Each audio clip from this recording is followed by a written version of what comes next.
Hello, beautiful people. Welcome to the SideLine Speaks with myself, Britne Jones, alongside Jason Collins and Kevin Walker, right here on Never Had It So Good Sports Media Network. What's going on, Cake Walk and Jay? All is well. All is well. Looking forward to another great one. Yeah, looking forward to a great show. We got a lot of good stuff to talk about, so should be a lot of fun tonight. Yes. Before we get started, I would like to please, for those who are watching us, to please subscribe, share, like, and comment. Just to let you guys know, if you do comment while we are live on air, we will do our best to reply back live, answer your questions right here, right now. But also, if you're not able to watch us live on YouTube or Twitch, please also, we are also on Google Podcasts, Spotify, and Apple Podcasts as well. I believe I got all of them. Is there? Yep, you got it, Britt. You nailed it. Got them all. I got them all. All right, guys. Well, guess what? Today was a beautiful day. I had a crazy thunderstorm this weekend up here in the East Coast. I think we got like 9 confirmed tornadoes. Yep. What? Crazy. Where am I living at right now? There you go. This is unheard of for the East Coast. I don't think I've ever experienced that before. But today is a beautiful day, so that's a good day. Nice day. I think it's like 70 something degrees. I don't know how it is where you are, Jay or K Walk, but here it was beautiful. Yeah, indeed. Same here. Same here. Yeah, it was pretty nice here today too. So I think we're all in good shape weather-wise. For sure. Unfortunately, we get shit storms, Jay. Keep them All right. southern storms. uh, but you guys already talked some sports. Yeah, let's Let's do it. All right, guys. So we're going to start with these 2 basketball games that happened over the weekend, and I'm going to start with the men's side. I'm going to start with the men's side though first. So as we seen yesterday, actually, we had UConn versus San Diego State. So that's number 4 UConn. They took on number 5 San Diego State in the NCAA National Championship, the men's side. UConn ended up defeating San Diego State 76-59 to become the 2023 men's college basketball champs. What were your thoughts when watching this game? Jay, I'm going to come to you first. Yeah, it was interesting. I mean, probably about 5 to 7 minutes into actual playtime, I started feeling like San Diego State really didn't have a chance. They hang their hat on defense, which is great, but you got to be able to score the basketball some. And I just kept watching the clock. I think there were like 7 minutes left in the first half, and they only had like 14 points. And I was just thinking, that's not going to be enough. As good as your defense is, at some point you got to be able to score the basketball. And the way that UConn can score and the athletes that they have and the size and the guys that can do it on the inside and the outside, it just felt like UConn was going to be too much, and they absolutely were. So hats off to UConn. I think that's their 5th national championship. I think I've got that right. So I mean, they've done an outstanding job with that program, and they got a lot coming back. So they're probably going to be really good again next year as well. So yeah, I just felt like San Diego State, great run, exceeded expectations, but at the end of the day, they just couldn't score enough points to win. Yeah, I watched. I kept flicking it back and forth, guys. It was not that interesting to me. I'm gonna be honest. Congratulations to UConn in the middle of the first half. Yeah, I was like, I'm gonna try this, and then I switched it back and kept going back and forth. But from what I see, UConn was making some tough shots. They have some shooters on that team. I didn't realize how good their shooters were. Yeah. San Diego State, they just couldn't make enough defensive stops. I know what they did to was Alabama, to me, was amazing because how well Alabama can shoot the ball and score that ball, but it just wasn't enough for San Diego State. I'm sorry, for UConn, and clearly UConn was the better team by far. It looked like San Diego State shouldn't have been there. It really honestly did. But Kay, what were your thoughts on watching this game? Yeah, I don't think that your last comment there. I mean, I begs to differ with that as far as San Diego State didn't belong there or didn't look like they belonged there. I just think they just didn't play their game. Their game was off. Their defense was off. Nothing to take away from UConn. But San Diego State didn't have. I mean, what they were doing is they weren't able to get those second opportunities, and they were missing open shots. UConn did a great job. Don't get me wrong, of only allowing them to one shot, one and done. But I thought San Diego State missed a lot of open shots in that first half. We saw, I think, the last 11 minutes they were without a field. The last 11 minutes of the first half, they went without a field goal. And I'm looking at this team, and I was like, this is not the team that I predicted to win or I watched for the majority of the season, because they were missing open shots. It felt like they were playing tight. They felt like they were playing too tight, and they weren't able to make those shots. UConn was making some unbelievable shots, and that was the differences. So that was, and nothing to take away from UConn, but I felt like San Diego State was going to make a run at some point. I just thought it was going to be earlier than when they went on that particular run. But UConn did an excellent job of weathering that storm, because a lot of momentum was going their way, meaning San Diego State. But UConn did an excellent job of weathering that run, weathering that storm, if you will. They stayed composed, and they played their game. They continued to play the game that they brought to the championship. But hats off to Danny Hurley, South Jersey native. Yeah, I think we played around the same time we played, Jay. In high school, that is, and in college as well. But yeah, hats off to those guys. No, fifth championship. So welcome to the Blue Bloods, if you will. I think that puts them in that blue book category now, because they got that fifth championship. But yeah, hats off to them. Excellent team, excellent game. I picked San Diego State because I just thought the way that the season was going, I said, why not go with San Diego State? They got here for a reason, especially the way that they won that game in the Final Four. So definitely a tale of two teams.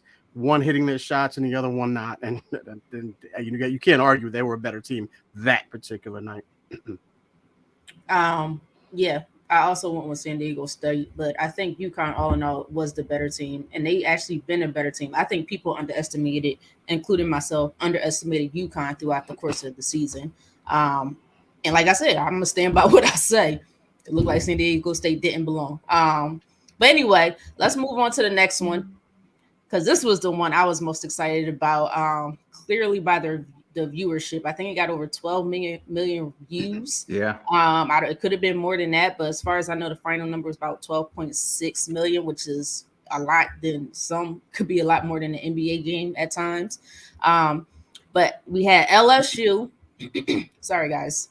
Number 3, LSU defeated number 2, Iowa, and a 102-85 to become the 2023 Women College Basketball champs. What were your thoughts watching this particular game? K-Walk, I'll come to you first. Yeah, another game where LSU was just like UConn. They were hitting shots that they don't normally hit. I mean, they were hitting some unbelievable threes. Again, nothing to take away from LSU. Hats off to those ladies for sure. Caitlin Clark came to play. I know we're going to get into some of the headline stories, if you will, but I thought she did an excellent job of trying to carry that team. I thought the refs were calling that game very, very tight. A couple of those big time players were in foul trouble early. Some of them weathered the storm, some of them didn't. But overall, I just thought that LSU just had an outstanding game. They came out there and they played well. They didn't stop Caitlin Clark. I guess what they came out and tried to do, they tried to stop her. I don't think you could stop Caitlin Clark, to be perfectly honest with you. I think their mindset was after one point is have the other players beat us. We're not going to have Caitlin Clark beat us. Let's see if these other players can beat us. But again, they were making some unbelievable shots, rebounding as well, and playing some okay defense. I mean, playing a good enough defense. Don't get me wrong, not to take anything away from them, but I thought Caitlin Clark came to play. She did her thing. She got a little frustrated there for obvious reasons. But hats off to LSU for hitting those big time shots. Her name escapes me. I think it's number 5. She was just hitting some unbelievable shots, and the one shot she had right before the half when it hit the off the backboard and went in for a 3, and she had hit like the 3 or 4 prior to that. So you just knew once that ball went in off the backboard at that particular time, you had to know that it was LSU's night at that point. Yeah. Yeah, I give credit to Iowa, but I was rooting for LSU all along. I just felt like Angel Reese, it's hard to stop Angel Reese in that post. She's going to get those rebounds offensively, defensively. If you look at total rebounds, I think LSU out-rebounded Iowa 37 to 26. And then they had 14 offensive rebounds to only 7. That's major. And then Angel Reese had about 10 of those. You know, her length, um, her tenacity to get those rebounds. She's like no other. I think she broke the record for most double doubles in the history of NCAA, which is amazing. So I don't know if it was men's and women's, but I definitely know for the women's side. I don't know if it was both. And I keep telling you about Flau'jae Johnson. You know, I know Caitlin Clark. She did that same thing she did against South Carolina. She was like, I'm not going to guard you out there. But Flau'jae popped that 3 in her face. She said, I'm going to make you come out here to guard me. And that's exactly what she did. And Jasmine Carson, boy, was she knocking down threes left and right. She was perfect from the field, 22 points. This game was fun. It was exciting. I love the jarring back and forth. I love the ring, the can't see me stuff. I love it. I think it's sports. I think that's how sports should be. These are competitors. I have to give Iowa credit because they have a good team as well. But I really felt like LSU, I think people really underestimate. I kept saying this. I know I said this with Princess on the other show also. I said I think people are underestimating LSU and how good this team could really shoot the basketball. You know, I heard a lot of people thinking they're an isolation type team. And I was watching, I was like, they're not an isolation type team. Maybe that was a regular prior to the tournament. I'm like, this team plays together and they play well together and they're having fun. I think when a team is having fun, it's hard to stop that team. And you can see they were having fun all throughout the entire tournament. But Jay, what were your thoughts on this game? Yeah, no, pretty much everything you guys said. I thought LSU shot the ball tremendously well in the first half. They hit like 8 or 9 threes in the first half. That was just incredible shooting in the first half. I don't think Iowa anticipated that. Now they didn't hit any threes in the second half, I don't think. But I think to your point, Britt, the rebounding by Angel Reese, she had some critical offensive rebounds in the second half. Every time Iowa tried to inch a little bit closer, it seemed like she'd get a big offensive rebound and just keep pushing them away. So she was fantastic on the boards. I don't know. For me, I was a little disappointed just because I thought the game was officiated so poorly. I thought both sides had calls go against them that were just really bad calls. Like when you get on that stage and when you're in the finals, I just want the refs to stay out of it. Obviously, call the obvious fouls, but some of the little ticky-tack stuff, that for me, that was a little bit disappointing because we didn't get to see stars from both sides actually play the entirety of the game. So from that standpoint, I just wish the refs would have stayed out of it and let the girls play. But I mean, all credit to LSU. Britt, I'm one of those people that underestimated LSU. I thought their schedule was a little bit light throughout the season. I didn't really – I had them making the Final Four, but I didn't really think they were going to win it all. But, hey, credit to them. And you're right. You can tell they like playing together. They have fun together. And I think that went a long way for sure. Yeah, they have a bright future. You know, it's funny because I think Angel Reese wrote, you know, I'm only a sophomore. She's really a junior, guys, but I think she has an extra year of eligibility. Yeah, the COVID year. Yeah, because of the COVID year. So it's going to be interesting. But the fact that we could potentially see these guys go up against each other again, it's going to be exciting because Caitlin Clark, it's not her last year neither. She has another year. Back. Yeah, she'll be back. So it's going to be interesting to see. Well, first, if they both get back to the Final Four next year. But somehow, some way, I don't know if they'll do it because I know they're in 2 different conferences, but if they could play each other throughout the season, because I know a lot of fans would definitely want to see this matchup and who's going to get the last. You can't see me. Okay, well, what'd you make of all that, man? what were your thoughts on all that? The back and forth, all the drama.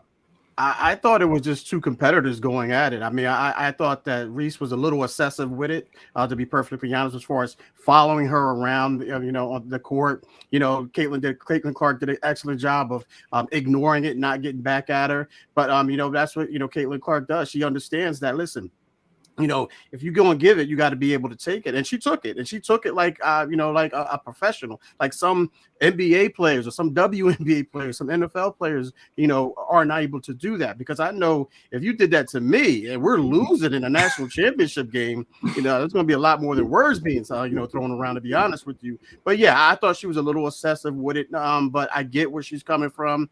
If Caitlin Clark didn't do that. I mean, she didn't make it excessive like that. She did it. Caitlin Clark is Caitlin Clark. She's the baddest one in the land. I don't care what anyone says. Yeah, but I get it. I get it. I'm just tired of people making this a black and white thing. It's definitely not a black and white thing. It's two competitors going at it. It's a competitor versus a competitor. And both of them come out and say, listen, there's no beef. There's no beef. It's just the media trying to, trump up some beef, get us to talk about it and say, oh, Reese was wrong, or Caitlin was wrong, or Caitlin got what she deserved, blah, blah, blah, blah, depending on what side of the fence you are. Because, unfortunately, there are two sides of the fence to this. A lot of people saying that Reese went excessive. I say she would have said a little excessive. I thought she could have calmed that down. I think the first one, and she should have did one, maybe two, and would go with the ring thing. Left it at that, but I think she just following her around was just too much. But hats off to Caitlin Clark for handling it the way she did in the moment, and then the press conference after the game as well. Jay, you want to answer your own question? Yeah, no, I just wanted to see K Walk's thoughts because it's been all over the media. I kind of felt like when I first saw it, because I don't know, like me personally, I'm not an in-game, I was never like an in-game, in-your-face trash talking kind of person. So it's funny because before the game, I text one of my sisters and asked her, you watching the game? And she was like, yeah, I'm rooting for LSU because Caitlin Clark has been getting on my nerves with all of her antics. So I do think some of that was building up in people, and I'm sure in the opposing team too, because she is a little bit in your face, like with all the three symbols, and she was going back and forth with the girl from Louisville, right? Mm-hmm. So all that kind of stuff. But I agree with you, K-Walk. When I first saw it, I thought, I didn't necessarily like the following around the court part of it. I don't mind the trash talk going back and forth, right, but I didn't love the following around the court part of it. But I will say this, the more I listened to Angel Reese talk, like after the game, and I've watched her do several interviews since then, and the more I kind of just have become like, okay, I see kind of where she was coming from. I wouldn't have done it, but at the end of the day, I feel like it's just two competitors going back and forth at each other. And to me, it's a lot to do about nothing. I don't think either one of the girls is real salty about it at all. I saw Caitlin Clark on ESPN this morning. She said nobody should be upset with Angel for what she did. It wasn't a big deal. So, I mean, those were her own words. So I feel like this is something that the media took and ran with. Whereas I don't know that, the people involved in it really thought it was that big of a deal. That's what I'm saying. Exactly. So yeah, I don't know. Like in the moment, just my personality, it's not something I would have done. But when I heard Angel Reese talk after the game and I listened to some of her interviews, she just became more and more likable to me because she was just coming from a real place. And I kind of could understand what she was trying to do. And here's the only other thing I'll say is I don't want to be too long-winded, but Caitlin Clark, like in that South Carolina game, like when she waved the girl off, like she wasn't guarding the girl and she waved her off, like that's disrespectful. I've done that. I've actually done that. I get it, but to me, that's disrespectful. So I think if other teams are watching that and they're like, man, you're going to disrespect somebody like that. So I think she opened herself up to and she handled it well, and that's why I said. And like you said, she took no offense to it because I think she understood, hey, I do this same kind of stuff. Exactly. So again, much to do about nothing. I'm glad both girls said what they had to say. Doesn't feel like there's any beef there. To me now, it's the media that's running with this thing more so than anything. But Britt, we got to hear your thoughts on it. Look, I'm not going to say I don't think Angel Reese was overly excessive on anything. She's a competitor. She did what she wanted to do as a competitor, and I respect it. I love the trash talking. I love it. like I said, Caitlin Clark has done similar stuff in games past, talking back and forth with Carolina, like shut up, you down 15 or whatever she said. She didn't follow as much as she followed as Angel Reese may have followed her, but she has followed people and taunted them. Yo, it's all competition, it's all competitiveness. I don't want to get too deep because it's part of my rant later. Okay. So I'm not gonna say too much about it, but I love both players. I love Angel Reese. I said this 1,000 times before. I love her attitude. I love her confidence. I love her trash talking. When she put you too little for me, I love all of it. That's what the game is. I don't care if you man, woman, whatever. It's all about trash talking. It's all about getting into your opponent's head, and basically trying to get them to owning real estate in their head is what we call it as competitors, right? I own real estate in your head. That's basically what you're trying to do. So to get an advantage, to gain an advantage of some way, somehow. So it's all fun and games. They still respect each other. I'm pretty sure they still compliment each other's game. And I have to give credit to LSU because they called it. They said before the game, they said we don't like Caitlin Clark's antics, so we coming forward. And they backed it up. That's all I'm going to say. They backed it up. They said it. I love how Caitlin Clark handled it. She handled it just like a competitor. So respect to both young ladies. Respect to both of them. Yeah, I agree. Because at the end of the day, I think people just have to get used to because if guys, honestly, I think if that was a men's game and that happened, I don't think people would really blink an eye at it. I mean, we see that happen in the NBA every night. Somebody's doing something like that. But I think because it was the women's game, people made a little bit more out of it than it needed to be. And I think people just have to get used to it, Let's call a spade a spade. We're talking about a black player talking to trash to a white player, and the white player is arguably the best player. Not arguably, in my opinion, it's unarguable. She's the best player in the country. A lot of people are making a big deal. If she did that to someone on South Carolina meeting, Angel Reese did that to a player in South Carolina, and they met in that in the national champion. Well, I couldn't have met in the national championship, but nonetheless, yeah. But if that was done to, if a black player did that to another black player, I guarantee you, this conversation wouldn't have taken place. I guarantee you, and that's why I'm saying I'm not making it out to be black and white like other people are. It's just two competitors, and a lot of people don't like her antics because of the fact of the matter. I think she is white. Look at Larry Bird back in the day. No one said anything about Larry Bird. Was one of the best trash talkers out there. Yeah, one of the best trash talkers out there. But they didn't say anything about her talking trash, him talking trash. But when Caitlin Clark does it, it's not a big deal. But when somebody does it back to Caitlin Clark, now it's a big deal.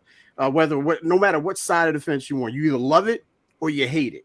Yeah. Me personally, I thought it was a little excessive, but nonetheless, I get it. But at the same time, I just thought it was just a little too much for me. Okay, well, no, I think your point is right. Like, I think if that was Angel Reese and Cook from South Carolina, right. You're right. I don't think it would have gotten nearly the attention, and it would have been the big blow up. So I do think you're right about that 100%. All right, guys, we're gonna move on because I can't talk about too much because it's all part of my rant there. All right. But before we go into our first break, I want to ask you guys this question. So after the LSU Iowa game, First Lady Jill Biden, invited both teams to the White House, and many LSU players said absolutely not. They even said, "Hey, let's see if we could go to former First Lady Michelle Obama's house."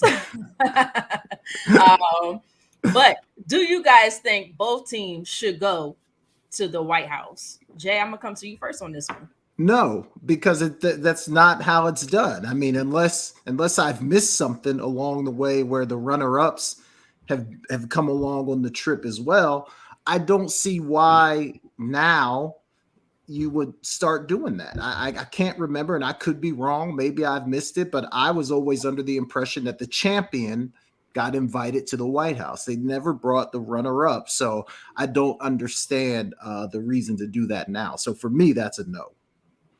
For me, it's a hell no. Absolutely no. No, it's not. To me, like you said, I agree with you, Jay. Every year is always the winner. Always the winner. Now I know everything that's going on. People saying, "Hey, Andrew shouldn't have did this. She was doing too much. It's this, that, and the third." And so Jill Biden, I'm pretty sure, came in and said, "You know what? Let's just make peace of it all. Let me invite both teams." No, no, First Lady Jill Biden. I'm trying to give you the respect of being the First Lady, but you're starting to lose it a little bit because I'm a competitor. They lost. They sit home. LSU won. They go to the White House. Now, if Iowa wins, they go to the White House and LSU sits home. But it didn't happen that way. So LSU goes to the White House. They get all the pictures, the speech, whatever, they do at the White House. It gets put on national media, whatever it may do. You give the president a signed jersey, however it goes. But Iowa has to experience that when they win. That's how it's been done. That's so-called tradition. I know for a little bit, so many years ago, the players didn't want to do it for obvious reasons that I will not speak on here at this moment because that's a whole nother conversation. But now we're back to doing it again. So the winners go to the White House. Only the champs should go on both sides. Because I didn't hear her say, "Hey, UConn and San Diego State come out." No, you only did it with the ladies. We're not doing that. But K-Roll, what's your thoughts? Yeah, I have to. I definitely agree. I definitely don't think that both teams should go. Let me start there. I definitely think you keep the tradition as a tradition. It's one team, the winner, the national champion, Super Bowl winner, World Series champion, whatever the case may be. They are the ones invited. I guess I understand what she's getting at, but at the same time, I don't like it. I don't like it, Jill. I don't like the way you play that one. For sure. So I definitely agree with you guys. I'm with you, Britt. You don't want to talk about that because it's a different animal. I kind of alluded to it earlier when we talked about Reese and Caitlin. That's another reason why both teams were, in my opinion, that both teams were invited to the White House. Maybe it's her first. Is it her first? She wasn't off. No, absolutely not. The more I think about it, no, absolutely not. Absolutely. I was trying to give it a bit of a doubt, but when I started to think about what I wanted to say or what question I was going to ask, I immediately caught myself and answered my own question. So absolutely not. And maybe her intentions may have been good. Like, right, I don't right. know that she was trying to do it like to be shady or anything. Like, she might have good intentions, but it's just not not the right way. It's just not the right way to handle it. Jill Biden, I know it's a whole new thing of participation trophies, but we don't do that over here. We don't do that. All right? We don't do that. You keep that with the preschool and elementary school grades. Once you get to high school, invite the other 64 as well. Yeah. Right, exactly. Oh, the other 62, I should say. Other 62. Exactly. All right, guys. We're a little early, but we're going to head into break now. Because when we come back on the other side of the break, I want to talk about some stuff that's going on with the NFL, the Tennessee Titans to be more specific. And also, we got to get into the NBA. The playoffs are right around the corner. Play in first in the playoffs, so it's time that we start talking about that. As much as we want to continue to talk about college and the NFL, it's playoff time now. All right, but you guys are listening to oh, goodness, I almost said the wrong show, guys. What is wrong with me? I think I'm on Thursday instead of Tuesday. I got confused with the T's. All right. But you guys are listening to the SideLine Speaks with myself, Britne Jones, alongside Jason Collins and Kevin Walker, right here on Never Had It So Good Sports Media Network. CampBlindman.com is an opportunity for my big boys to come get some work. Let's put it all together. We built from the ground up. Our cliche is it all starts up front. Once again, start, stance, hand placement, hand separation, get-offs, counter moves, a little bit of everything. Polish up those skills before your middle school or high school season began. Just come work on your craft. Once again, CampBlindman.com. You're inside Never Had It So Good Sports Radio with Princess Cooper, Tim Moore, David the Duck Riley, Jason Collins, Shoshana Cook, Britne Jones, Travis McGee, Eric Scott, and Kevin Walker. We make it easy to talk sports. Welcome back to the SideLine Speaks with myself, Britne Jones, alongside Jason Collins and Kevin Walker, right here on Never Had It So Good Sports Media Network. Again, guys, please like, subscribe, and share our channel. The SideLine Speaks. We're also on Google Podcasts, Apple Podcasts, and Spotify. Also, you could catch us on Twitch as well.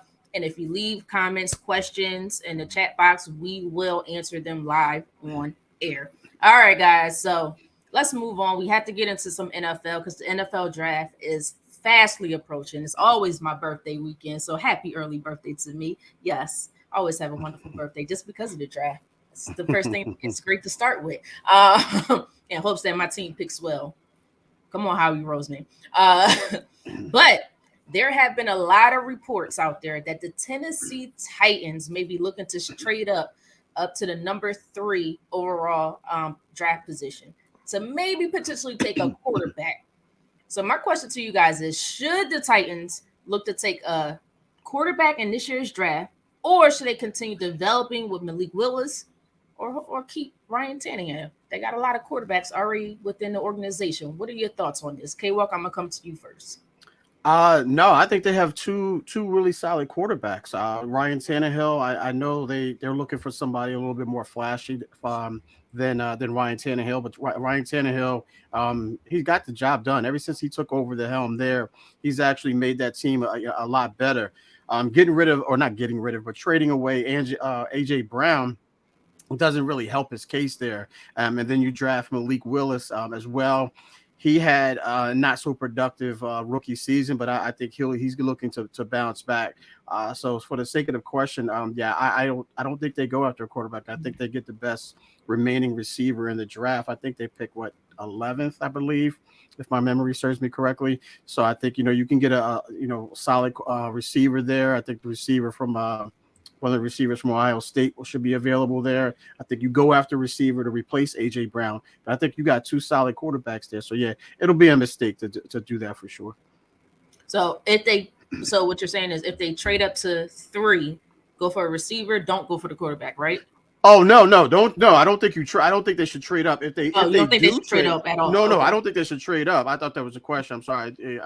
I thought you said it was rumors to do that. But if they trade up, then I think you have to go after a quarterback unless you're going to, because I think anybody else outside of a quarterback is going to be available to you at 11 as far as to fulfill your needs. So if you trade up, which I don't see why they would do that in my opinion, but if you trade up, then you go after a quarterback for sure, without question. But I don't think they should. I think they should go after a receiver, stay at 11 and go after a receiver.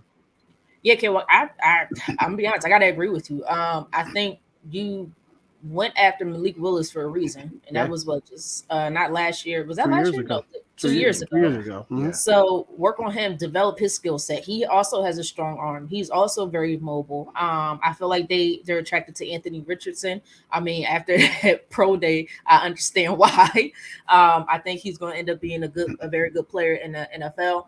But work with what you got. I know this GM came in. He wants to just basically start everything over. He's like, let's completely go into a rebuild. Yeah. So maybe they looking to trade up for a quarterback, or maybe they're saying since we're looking to trade all of our current pieces, like the defensive tackle Jeffrey Simmons, I've heard they're looking to potentially trade Derrick Henry. Again, guys, these are all potential rumors, but this is what's being reported out there. So maybe they're looking to go with Jalen Carter to have them be the face of the defense, which is a fantastic pickup if they can trade up to number 3.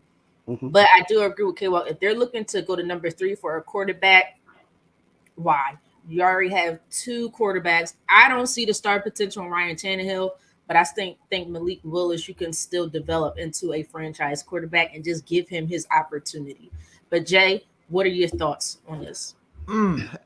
I think I agree, but maybe just to offer something different, right? So if they trade up to 3, Tannehill's 34 years old. So you have to say, how many more good years does he have left? I think he's a good, solid quarterback, as K-Walk alluded to, but I don't think he's going to set the world on fire by any stretch of the imagination. They've had 2 years to look at Malik Willis. I don't know that they're convinced that he's going to be the guy. We saw him play some last year, wasn't really that impressive. Now, again, I'm not ready to throw the talent on Willis, but they see him every single day in practice, and it feels like to me that maybe they're not convinced that he's the guy. Right. The only problem is if you trade up to 3, like if you can't get CJ Stroud or Bryce Young, I wouldn't take Richardson or Will Levis. Like, I don't think they're worth it. I don't know that they're going to be that much better than Malik Willis. So, like, if you can get CJ Stroud or Bryce Young and say, you know what, we've got our quarterback for the next decade, then maybe. But if you're going up there to get Richardson or Levis, who both could end up being good, but they're projects, I think, or I don't want to say project, but a lot of potential there. Right. I wouldn't risk that for Levis or Richardson. But if you could get Stroud or Young, then maybe I might consider doing something like that, because I think both of those guys are can't misses. And that you make a valid point. And the thing also is you might not have to trade up to 3 to get those guys. You might not have to trade that far up to get those guys, because there's a lot of people in that top 10 that are looking for primary defense. Yeah. You have these top corners. You still have Jalen Carter out there, Will Anderson. Like, for instance, Arizona doesn't need a quarterback. Seattle, I don't think they're going to take a quarterback this year.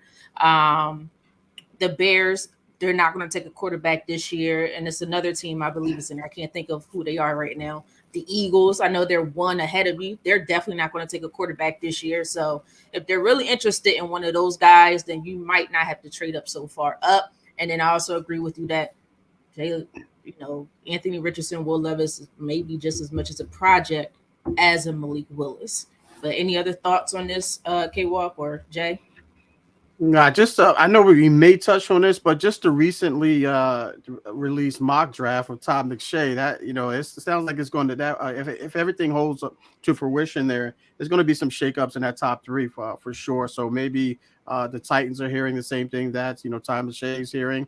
I'm not going to go into it because we may touch on it a little bit, but yeah, I can see it. If they make that move, then meaning the Titans, then they have to take a quarterback, and like Jay mentioned, well, I'm high on one guy. Again, I don't want to get, I don't want to tip my hand right now, but I'm high on one guy. Go ahead, because you never know how it's going to play out. Say what you need to say. Yeah, I'm really high on Anthony Richardson. I'm really high on him for sure. So what's going to happen there? And that's the rumors that they're saying is that the Colts are looking to trade up to get to that 3rd spot so they can draft Anthony Richardson. So I think the Titans are hearing that, and I think it's a no-brainer that Stroud and Young go 1-2. It's just a matter of who can get up there and get 3, get Richardson 3rd, and then Levis, of course, he's from what I'm seeing, he's going to fall back a little bit because of all the teams behind him or in between. They have other needs, so it's going to be interesting to see for sure. Yeah, man, Richardson is so interesting because he could be a huge hit. Yeah, but it feels a little risky for me. And I think Hendon Hooker too has moved into the first round as well. Mm-hmm. So like that's a guy that was super productive on the field. So, maybe getting Hendon Hooker a little bit later might not be a bad play either. So it's going to be really interesting for sure. I actually heard the Saints. I know the Saints just signed David Carr, but I heard the Saints were interested in Hendon Hooker. So I mean, David Carr is getting older, so we'll see how he plays. But that's going to be interesting. This NFL draft is definitely going to be interesting. But let's move on to the NBA, guys, because it's playoff time. I should say play in first and then playoffs, because we only have about 4 games left on most NBA schedules. So what I want to talk about first is these LA Lakers. They just don't want to go away, do they? They don't want to go away. Come on now, go away. No, I'm just kidding. But they are currently the 7th seed in the Western Conference. They have won 15 of their last 22 games since they acquired all their new players: D'Angelo Russell, Harry, I don't know how to say his name, guys. Malik Beasley and Jared Vanderbilt. Are the Lakers a legit contender? Okay, welcome. I'm gonna come to you first. Yeah, I think you have to. I know. Wow, this is totally contradicted you when I said when because they were like 13th or somewhere around there. I forget where they were at when all these trades happened and then LeBron went down.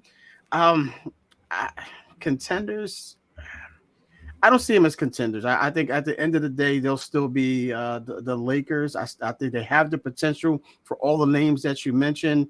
LeBron is back earlier than a lot of people thought. he would be back.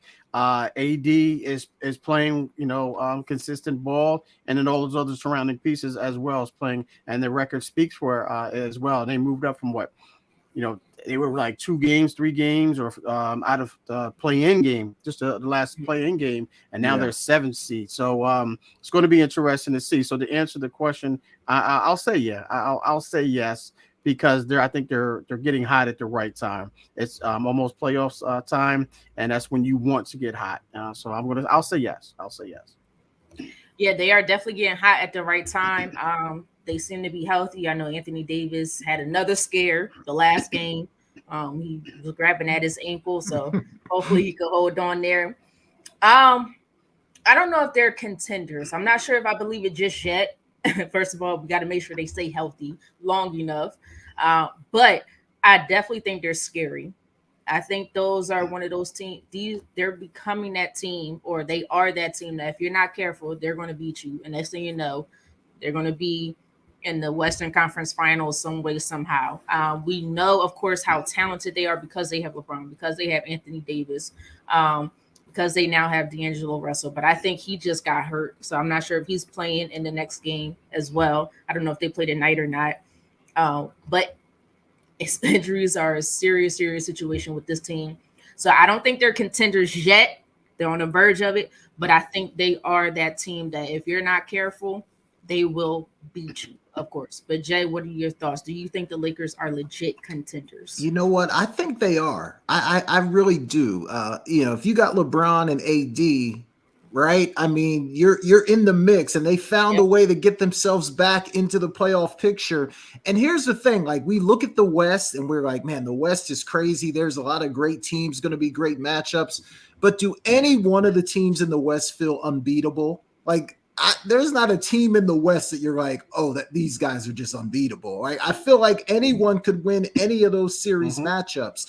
So if you look at it that way, I think you got to give the Lakers a chance. I mean, if they match up against Memphis, like, do you really? I think they could beat Memphis. So, I mean, I think they're a contender just because there's a whole bunch of good teams in the West, but I don't know if any of the teams in the West are what I would consider a great team.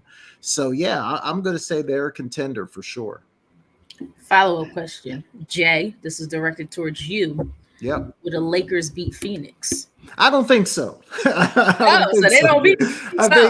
think Phoenix just has too much. Do you know KD? Somebody threw a stat out the other day. In his last 25 games, this is including like when he was on the Nets, he is 23-2 over his last 25 games that KD has been on the floor. I mean, when this guy plays, he wins. So I like Phoenix over the Lakers for sure.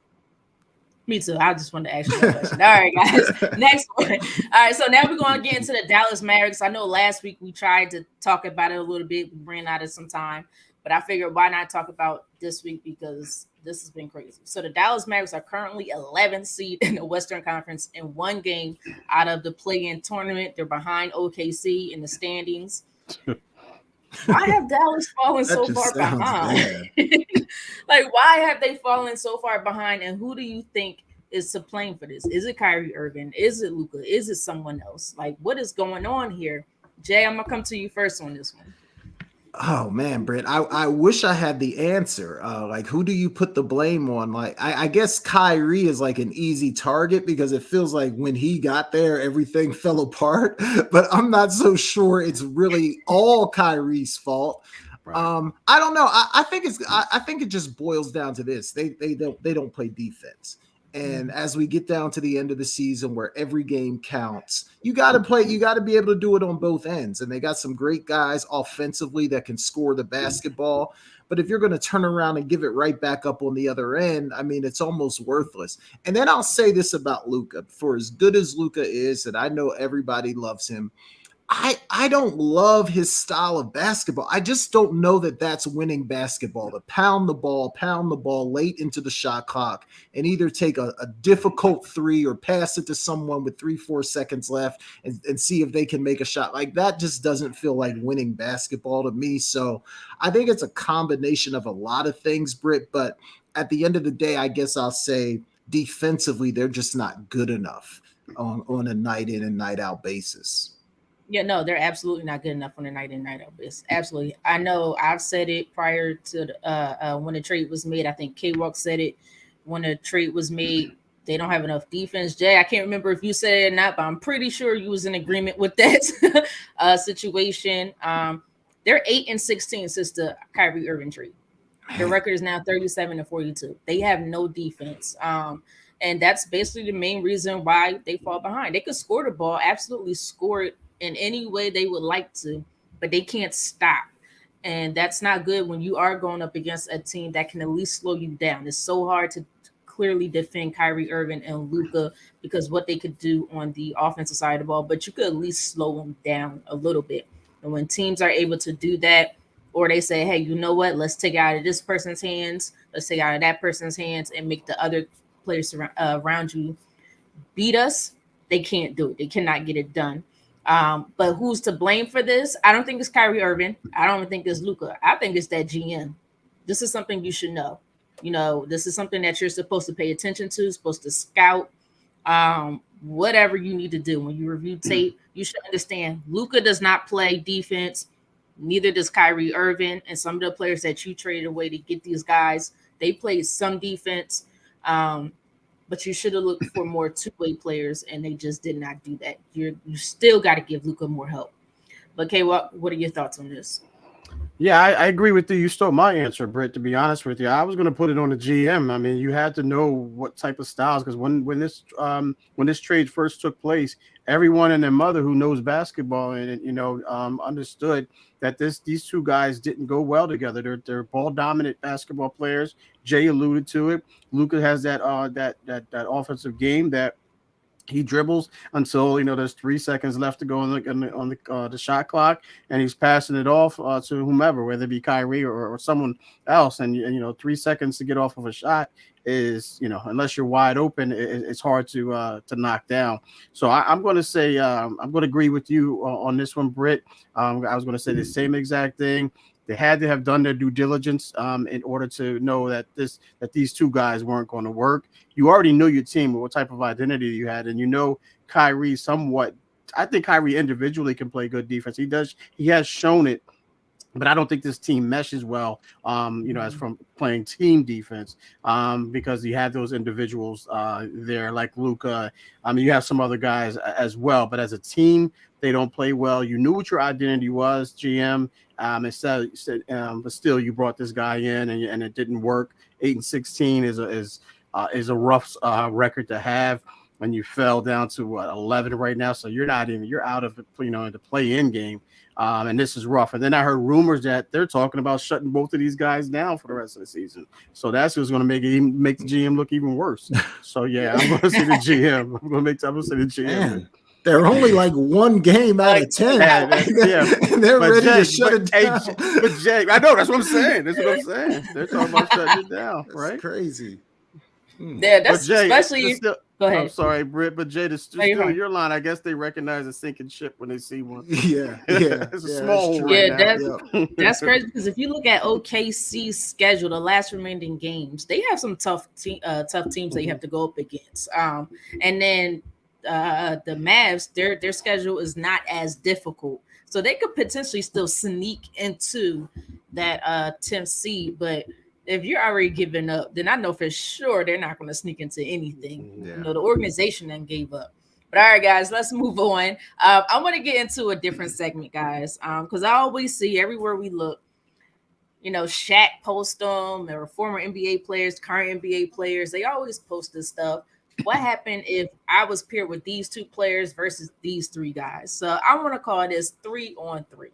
So I'm going to give you two teams, 3 players on each team. You tell me which team you think will win. Some are easy, will be obvious, most likely to you guys, and others might be like, I don't know. First one, we're going to go Hakeem Olajuwon, Kevin Durant, Damian Lillard is on one team versus Shaq, AI, and Michael Jordan's on the other team. Jay, I'm gonna come to you first. K-Walk look like he need to think about it a little bit. Nah, I'm good. No. I mean, it's going to be hard for me to pick against any team that has MJ on it. So if you're giving me MJ and Shaq, I mean, that I don't know. I mean, and AI. I mean, not AI is going to be great as well, but MJ, Shaq, and whoever, I feel like they're going to win. So that's an easy one. I give me MJ, Shaq, and AI for sure. K-Walk. Yeah, I concur. When you first said Olajuwon, I'm like, all right, who's she gonna pair up with Olajuwon? I was like, I'm going Olajuwon, team Olajuwon. But then when you mentioned MJ and Shaq and AI on this, that's a no-brainer for me. Yeah, definitely. I'm not even going to try to make it an argument. It's a no-brainer for me. So, team for all MJ. those basketball fans out there, you see how they just disregard AI like he wasn't one of the best guards in the history of the game. How disrespectful. Not you, K-Walk. It was primarily Jay. No, I wasn't. Primarily Jay on I was just saying. He was like, you got Shaq and MJ. I mean, AI is great. I was just saying you could have threw Muggsy Bogues in there. And I'm gonna get AI on this Shaq. daggone show. I'm gonna get AI on this show. Some way, somehow. Those who are watching this, if you know AI, share this video. Share this video. AI. Tag him in this video, okay? Because we got to get him on this show. And the disrespect he gets from one of the other two. I love AI. On this show.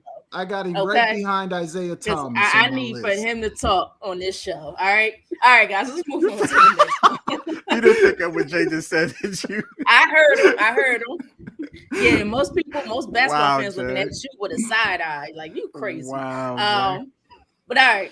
So, and of course, I went with Shaq, Michael Jordan, and AI. Look, Hakeem Olajuwon, KD on that team would be ridiculous. Yeah. But I think just Michael Jordan. I said Michael Jackson, by the way. Y'all didn't even catch that. But Michael Jordan's both of the greatest. Just his will, just his tenacity is just ridiculous.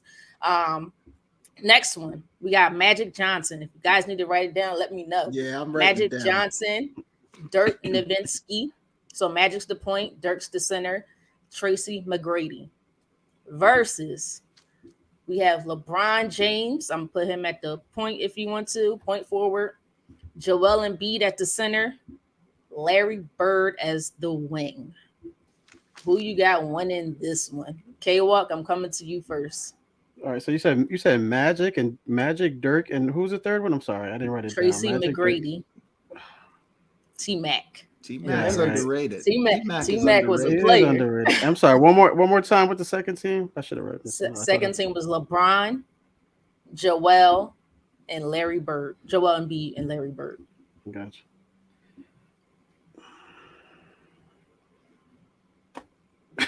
Why you do that to my man Magic? Why you do that to my man Magic? Why you put him with Dirk? Yeah, I'm gonna give it Team LeBron here. I'm gonna go Team LeBron with Joel. You got a big man. The Team Magic doesn't really have a big man there. Dirk is more of a stretch 5, stretch 4 guy. I think Joel will kill him down low. I think that'll be the matchup there. And then you got Larry Bird. T-Mac probably can do some work on Larry. Magic, he didn't play any defense in his day, and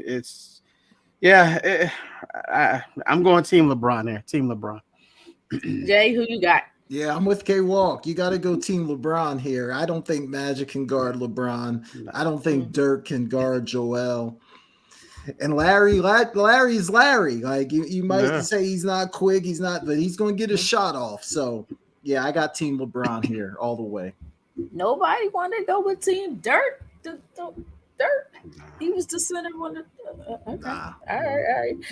But I'm not going to disagree with you guys on this one. Exactly. LeBron, Joel, and Larry Bird. I just think Tracy McGrady is my guy. I love Tracy McGrady. I think he was one of the toughest wings to guard in the 90s, early 2000s.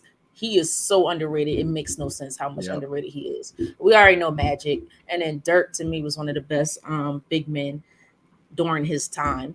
I'm not going to say in the history of the game, but definitely during his time for sure. It's the reason why he's a Hall of Famer, current Hall of Famer, wherever he is. But they're not beaten. Joel Embiid is like a young version of Hakeem Olajuwon.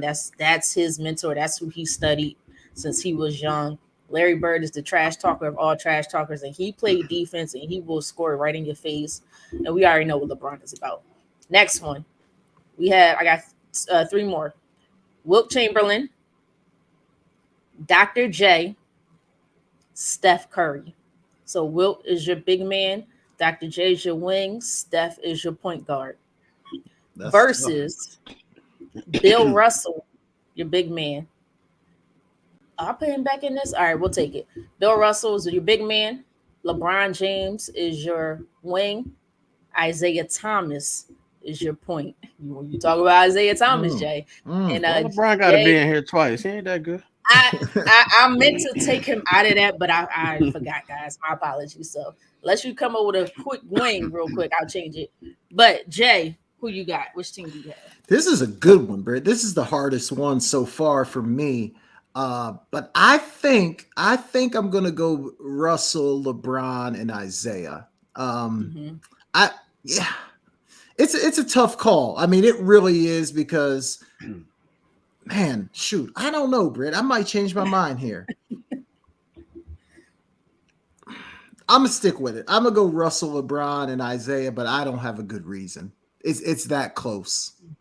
Okay, Walk, I'll let you be the tiebreaker. All right, so for me, I'm gonna go with Wilt, Dr. J, and Steph Curry. This is very tough. Wilt Chamberlain and Bill Russell has had some great competitive moments. I'm gonna give it to Wilt, not by much, but just by the edge, by a smidget of an edge. Bills has the championships; he had the better teams, but Wilt, he could play. Dr. J, to me, I don't know how he's still underrated to this day, but he is underrated. Primarily because he played in the ABA, so people, by the time he got to the NBA, he was older. But look at his ABA highlights. There's a reason why he is the mentor, or he was one of Michael Jordan's favorite player when he was growing up. And Steph Curry, I mean, he's the greatest shooter we have ever seen in the history of the daggone NBA. I do not know how Isaiah Thomas will ever guard Steph Curry. I don't. Now, Steph Curry also doesn't play defense. Yeah, I don't think he can guard Isaiah either. Right. But Isaiah Thomas is also not as good of a shooter as a Steph Curry. So that's the other thing. But K-Walk, who are you going with? Yeah, it's definitely a tiebreaker. Yeah, it's definitely a tiebreaker. So I'm gonna go with Jay here, and I'm gonna go with Russ, LeBron, and Isaiah.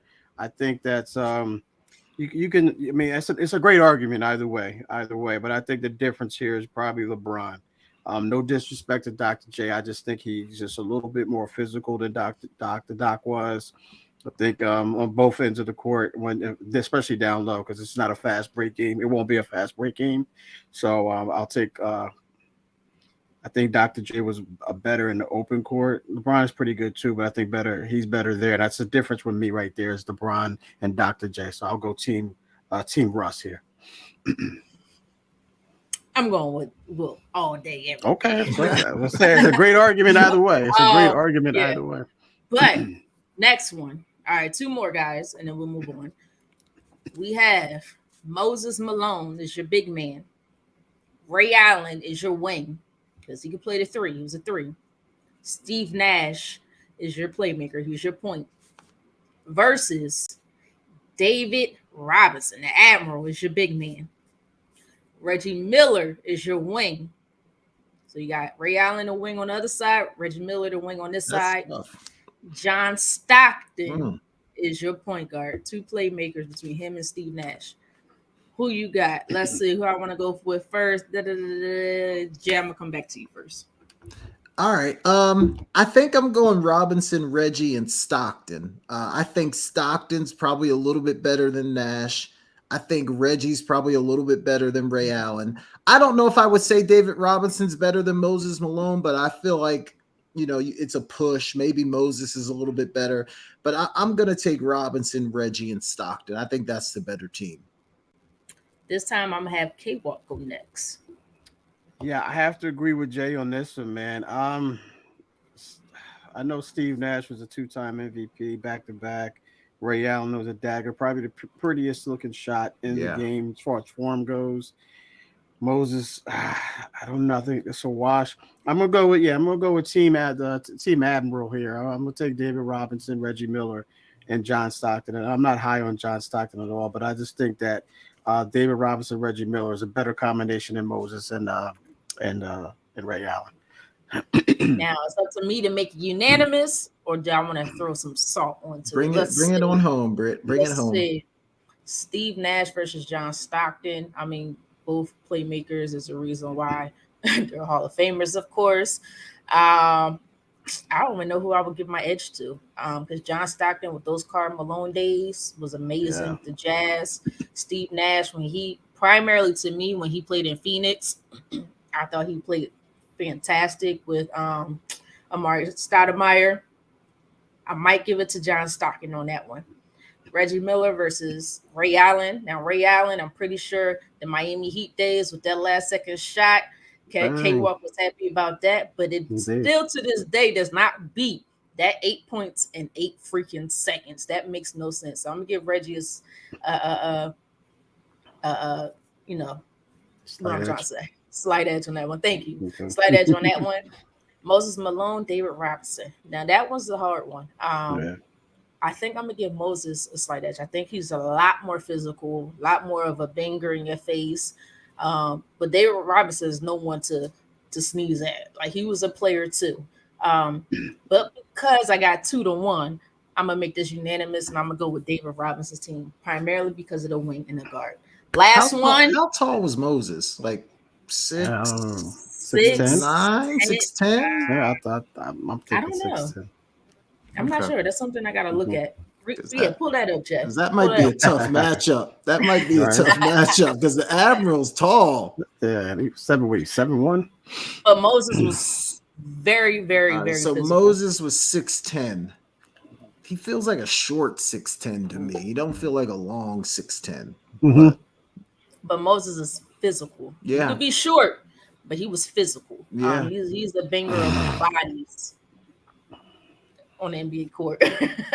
My wording, guys. I gotta work on my wording because it just don't go well a lot of times. Next one, we're gonna move on. Last one, we got Karl Malone, the mailman,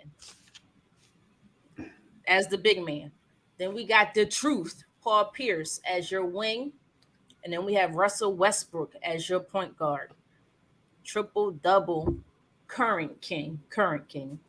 Versus Patrick Ewing as your big man. Carmelo Anthony as your wing. And Oscar Robertson as your point guard. Who you got winning this? K-Walk, I'm coming to you first.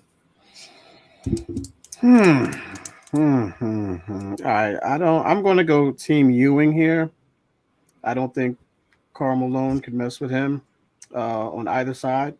So with Karl Malone was like 6'8", 6'9". Patrick was like 7 foot, 7'1", somewhere around there. So I'm gonna give the edge there to Patrick. The Truth versus Carmelo. That's a good one. They call him the Truth for a reason. Melo was in his prime. Melo was pretty decent, man. Melo was pretty decent in his prime. I'm gonna give this slight edge to Carmelo here, and Russell Westbrook and Oscar Robinson are just a wash for me. So with that being said, I'm going Team Ewing here. Team Ewing.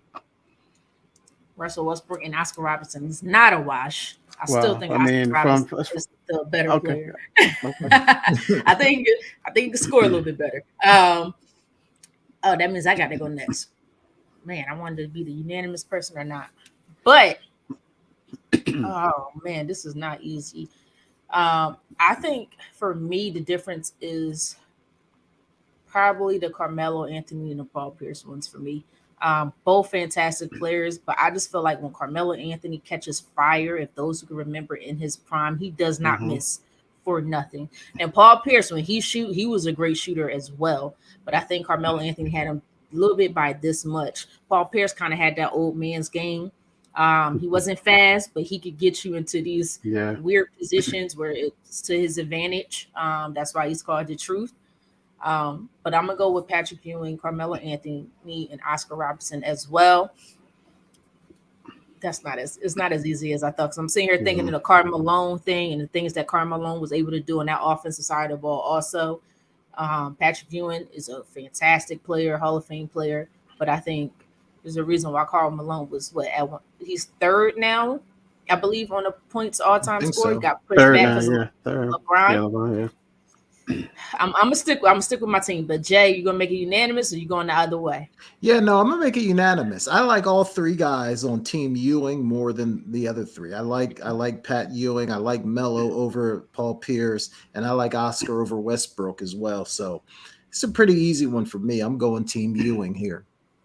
All right. So, all right, guys. We was gonna do a rule or no rule. I think I'm gonna save that one for next week. We're gonna save that one for next week. Kind of running a little bit on my segment time here, but definitely keep that one in for those who are watching for next week. We're gonna definitely do a rule or no rule. But in that case, please, before we head into break, I'm gonna ask you again. Please subscribe, share, like, comment to our YouTube channel, The SideLine Speaks. Again, we are also on Apple Podcasts, Google Podcasts, and Spotify as well. We would really appreciate your support. We are slowly but surely growing.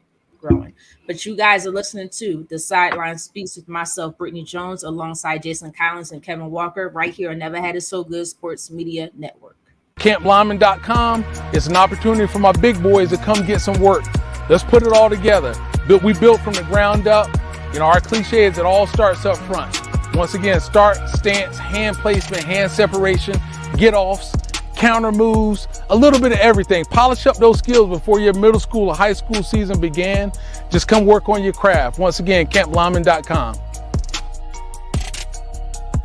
You're inside Never Had It So Good Sports Radio with Princess Cooper, Tim Moore, David the Duck Riley, Jason Collins, Shoshana Cook, Britne Jones, Travis McGee, Eric Scott, and Kevin Walker. We make it easy to talk sports. All right, welcome back to the SideLine Speaks. Britne Jones, Kevin Walker, and Jason Collins. Let's stay on the basketball talk, guys. We talked a little bit about, playoffs are coming up earlier in the show. So I want you guys to make a bold prediction. We're going to do one bold prediction for the Western Conference, one bold prediction for the Eastern Conference. Something bold, guys. Don't tell me something that's obvious. Okay, give me something bold, something unpredictable, something that maybe people don't think is going to happen. Let's start in the West. Britt, I'll start with you. Give me a bold prediction for the Western Conference playoffs. Jay, I may actually have to change mines now because you alluded to mines earlier, and I'm like, crap. That's all right. That's okay. But mines was if the seeding stays as is after the play-in tournament, then I was going to say the Lakers will beat the Grizzlies in the playoffs to advance to the second round. For some reason, I really do believe that will happen. I don't know if it's obvious or not. I think it's still kind of bold to say that. I don't know. I just don't have faith in the Grizzlies right now. I don't. Yeah, that counts. That's bold, Britt. We're kind of on the same wavelength here, Britt. I mine's about the Lakers too. I just went a little bit further. Mine is that the Lakers are going to make it to the conference final. So I got the Lakers going all the way to the Western Conference final. Okay, Walt, give me something bold. Let me erase this, man. So let me erase that one. But I have a backup player, man. So let's see. Is this bold though? I don't know if this is bold, but I'm going to say it anyway. I hope it's bold to you guys. I'm going to say the Kings are going to be playing in the NBA Finals. The Sacramento Kings will be in the NBA Finals. Very bold. That's bold. Okay. All right. So I'm going with the Kings to win the West. Wow. That was the best one in my opinion. Yeah, that's the most bold statement we've heard tonight. Right. That's a good one. My backup one was I had the Warriors losing in round one. I don't know how bold that is considering that they haven't been great this year, but that was my backup. All right, let's go to the East. Okay, Walk, I'll start with you this time. What you got in the East? Give me something bold in the East. I have two here. Which one am I feeling more? Because it's kind of like 1A. Bold. All right, I'm gonna stay consistent here. The New York Knickerbockers will make the Eastern Conference Finals. Okay. New York Knickerbockers will make the Eastern Conference Finals. That's my bold. That was my backup one. So we were on the same page with that. Britt, what you got for the East? I'm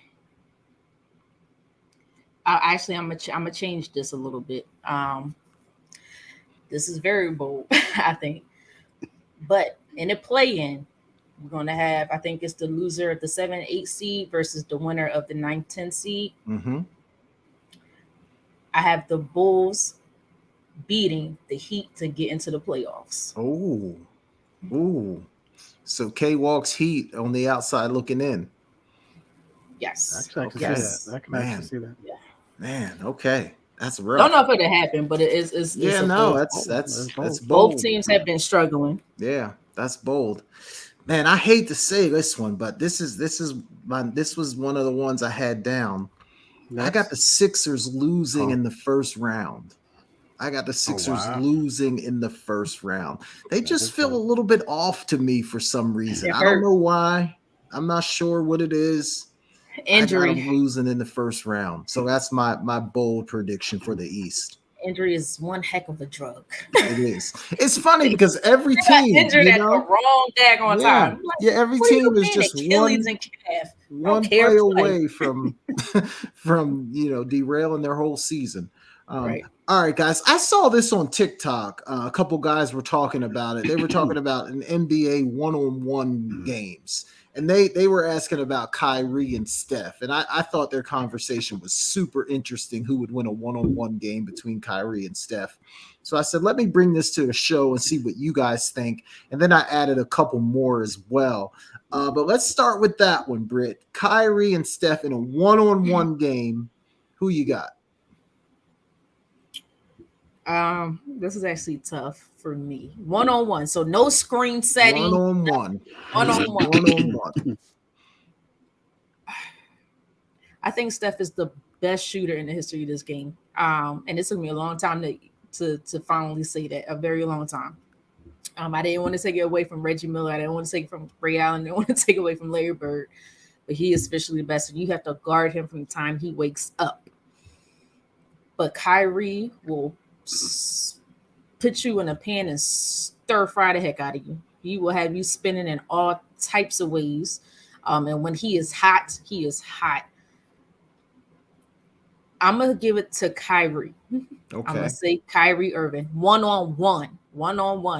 I think Steph's type of game, and he could dribble too. I just don't think he has handles like Kyrie does and the type of shots that Kyrie Irving takes. And I think Steph, he's really great coming off that screen. I'm going with Kyrie. This is hard. This one is really hard. This one is hard. It's tough. K-Wall, but I'm giving it Kyrie. Yeah, I have to agree with Britt. Again, I don't know what's going on with the planets are lined up wrong, but we were on the same page for some reason or another tonight. But yeah, I'm going to go with Kyrie. Kind of like what Britt alluded to. I just think Steph without that screen, him running off of those screens, Draymond pass giving him the ball. I think he's a different type of player. I know he has a handle. We know he can get he has that shot, but I think Kyrie's better at creating his own shot one-on-one than Steph is. I think Steph relies more on the screens than Kyrie does. And I kind of touched on a little bit. I think Kyrie can play a little bit better defense. He can play defense when he wants to play defense, to be honest with you. I've watched this guy. He can actually play defense. Steph just doesn't. I don't know if it's not in his game. He just chooses not to activate the defensive aspect of his game, but it's just not there for him. So I'm going to take Kyrie for everything I just said and a couple of things that Britne alluded to as well. Well, I do agree. Kyrie, when he wants to play defense, he has shown he could shut down some players. So some star players, he has shown that again. So that's another reason. Yeah. Valid point. Yeah, I'm with you guys here. I think Kyrie can get the shot that he probably wants to get a little easier than Steph would be able to get the shot that he wants to get. So I'm gonna take Kyrie as well. All right, I'm a little shocked by that one. Yeah, no, in a one-on-one game, Kyrie's tough one-on-one. He's tough, so I gotta take Kyrie. K Walk got it. He started laughing. He was like, "She being smart." All right. Let's go Dr. J versus KD. Dr. J, as you alluded to earlier, Britt, he's underrated. People, when we hear these conversations about the greatest of all time, the top 10 list, stuff like that, Doc's name really doesn't come up a whole lot. But in a one-on-one game, K-Walk, who you got? KD, the Slim Reaper, one of the greatest scorers we've ever known. Where are you going with the doctor? And we putting Doc in some bad situations here, man, tonight. I'm just going back to got him lined up against LeBron earlier. Now we got him lined up against KD. So I'm sorry, Doc, if you're listening, man, but I'm gonna go with KD because of his length.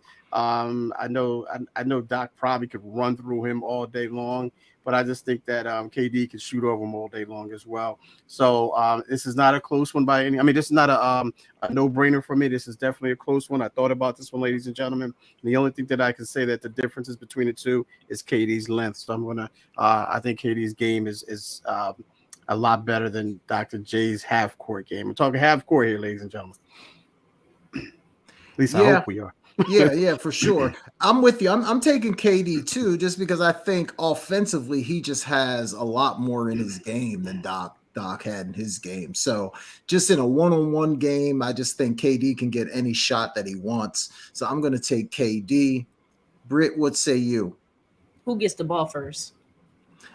We'll give it to Doc first. I don't think it matters, but give it to Doc first. Is it make it or make it take it? Make it take it.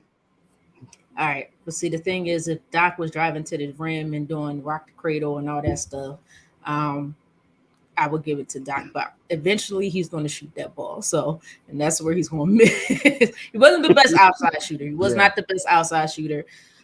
He could shoot it a little bit, but we know, like K Walker alluded to, he's a fast break type of guy. He's strong. He'll drive to the rim, created a lot of different shots in that post. He had big hands, and he could defend. Too, but KD's length will create a problem, and he's a good one-on-one player. He'll get his shot off for sure. So I gotta go with KD. All right, man. We're just agreeing all over the place tonight. All right. I don't like it. How about Scottie Pippen and Giannis? So another old school, new school one. Scottie Pippen, one of K-Walk's 5 best of all time. On K-Walk's starting 5 of all time. Yes. I should say it like that. Giannis, who has just been a force over the last several years. Britt, who you got winning that one-on-one matchup? Giannis or one-on-one? One-on-one. I got Scottie winning that one. I think Scottie's a better all-around player. Scottie could shoot the ball. He could dribble the ball. He could play very, very good defense. Very good defense. You give it to Giannis. If Giannis can't run through you, and I don't think he will be able to do that with a Scottie Pippen. If he can't run through you, he's going to struggle. Because as we know, Giannis is the most aggressive player to play in the NBA. I know some people say he's the most dominant player. He can be, yes, but he's very, very aggressive. But as we know, he struggles with his shooting. To this day, he struggles with that outside shot. And I think Scottie is strong enough to take him. But on a reverse, I think Giannis will cause some issues with Scottie with his length defensively, because Giannis is long. Yeah. But I think Scottie has the handles to take him. So I got to go. And he has the outside shot. So I got to go with Scottie. I'm still deciding, K-Walk, because I want to hear what you have to say. Because I agree with what Britt just said. I think Giannis's length could be a problem, but I want to see what you think, K-Walk. I'm just looking behind me to see if I had any of my notes up here, right here, my screen, because Britne just read my notes dang near verbatim. So with that being said, again, ladies and gentlemen, Britt and I are on the same page. I'm going with Pitt, but for everything that Britt said, I mean, there's literally in my notes, because I know, right? Making sure the earth's not falling. Tornadoes are coming around. Man, we got we got the snow in California. Brittany and Kevin are agreeing. So it's the planets are definitely not lined up, ladies and gentlemen, the right way. But anywho, for everything Brittany just mentioned, I just think that Pip's all-around game, his defense, I have him on my all-defense team. I have him in my top 5 starting. I have him in my top 10 all time. So with that being said, I got to go with Pitt. I don't want to sound redundant, especially after Britt just mentioned everything that I had in my notes. So I'm going Pitt here. Yeah, I think I'm gonna agree. I'm gonna go Scotty as well. I do think it'd be close because I think Giannis's length, his ability to defend. I'm not sure Scotty would have an easy time No, scoring definitely on, wouldn't be on easy. Giannis, Right. No. but I think the reverse is probably true as well. Giannis, I don't know that he would have an easy time scoring on Scotty either. So I'm gonna take Scotty in a close one. Let me skip down to this one. What about let's do LeBron versus Kawhi. Let's do LeBron versus Kawhi. That's a good matchup. Kawhi, he's going to play some tough defense, one-on-one game. Okay, Walk, I'm going to start with you here. Who you got? LeBron versus Kawhi. All right, but is Kawhi going to be healthy? Is his key Healthy, card going to be healthy, working? healthy I mean, is he going to Kawhi show up? The Spurs and Toronto Raptors, Kawhi. Yeah, I got you guys. I was just trying to throw a little joke in there because I just don't know what kind of Kawhi you're going to get. But if you're talking about Kawhi, that's even the Toronto Raptors Kawhi, I'll put that in LeBron in his prime. So with that being said, I took LeBron here. I took LeBron. I just think you have to go with LeBron. I know that Kawhi can play defense, but I think LeBron has a good enough outside shot to knock him down consistently, and I think he can get past Kawhi, and I also think he can get through Kawhi as well. But LeBron can play some solid defense if he gets beat. We know he has some great makeup speed. And to track him down. If I know it's 1-on-1, but still you can still get beat to the basket in 1-on-1. So I'm taking LeBron for sure on this one. Yeah, I'm taking LeBron as well. I feel like defensively, Kawhi, to me, I know he's got a good offensive game, but he doesn't, to me, feel like a guy that gets a ton of separation and doesn't create a ton of space. I think he'd have a hard time scoring against LeBron just 1-on-1 if LeBron is really locked in from a defensive standpoint. So I'm going to take LeBron here as well. Britt, what do you say? I got a quick question before I answer this. How come Kawhi, Anthony Davis has a nickname? How come Kawhi does not have a nickname? He should have one. He absolutely should have one. I don't know what his nickname should be. Kawhi Layaway Leonard. I don't know. I don't know what his name should be. Kawhi. I don't know. But he should definitely have a nickname. He should have a nickname. But to go back to my question, the question, you know what? I'm going for it. I'm going all the way for it. I'm going with Kawhi on this one. Okay. I think the only thing is, you're right. He could dribble a little. Forget it. I started it. I'm gonna stick to it. I think Kawhi's defense is enough to stir some issues with LeBron. A healthy championship version of Kawhi, not the young Kawhi, not the injured Kawhi. I think Kawhi, during those championship runs, he does cause a lot of havoc on the defensive end. LeBron is two-timey on the defensive side of the ball. He's very, very two-timey. Sometimes he wants to play, sometimes he doesn't. I think LeBron or Kawhi has shown he has caused issues, caused problems for LeBron when they have gone up against each other. LeBron may have still gotten some numbers, but that was not necessarily against Kawhi and Leonard. When they have gone up against each other, it's like Kawhi does study them. And Kawhi has this little shot that does not change. And he actually shoots the ball better than LeBron James. I know people are like, what? Look at the game. He has the same motion every single time he shoots this basketball. It does not change. And that's why he always makes his shot. So I think people underestimate Kawhi just a little bit. So I'm going to go with Kawhi on this one. Yeah, it'd be a good one for sure. And if it's close, then I don't know if LeBron's going to get nervous. So it'd be interesting. LeBron he has no one to defer to either. He needs to win comfortably if he's going to win. All right, two more real quick. Let's do Mike versus Kobe. Look, I know I think, maybe it's a no-brainer, Mike, but I do remember Mike saying when they asked Mike, could anybody beat him in one-on-one? He said, maybe Kobe because he steals all my moves. I know he was joking, but I figure we throw that out there and make it interesting at least.